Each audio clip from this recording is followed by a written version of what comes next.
বক আঞ্চলিক বড়োজাতীয় পৰিষদে অহা 7 মে 2024 তাৰিখত হ'বলগীয়া তৃতীয় পৰ্যায়ৰ নিৰ্বাচনত আগন্তুক যি লোকসভা নিৰ্বাচন অনুষ্ঠিত হ'ব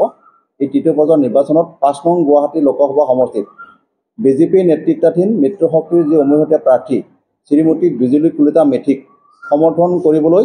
সিদ্ধান্ত গ্ৰহণ কৰিছে। অসমৰ মাননীয় মুখ্যমন্ত্ৰী ডক্টৰ হিমন্ত বিশ্ব শৰ্মা দেৱৰ প্ৰতি সমগ্ৰ বড়ো ৰাইজৰ গভীৰ আস্থা তথা দক্ষিণ কামৰূপৰ বকুত যোৱা জানুৱাৰী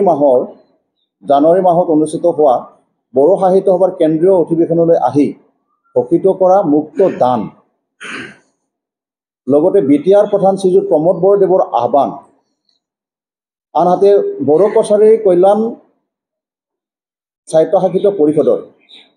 বড়ো কছাৰী ৱেলফেয়াৰ অট'নমাছ কাউন্সিলৰ প্ৰধান শ্ৰীযুত মিহিনেশ্বৰ বসুমতী দেৱৰ আহ্বান ৰাভা হাছং অট'নমাছ কাউন্সিলৰ প্ৰধান শ্ৰীযুত টংকেশ্বৰ ৰাভা দেৱৰ আহ্বানৰ প্ৰতি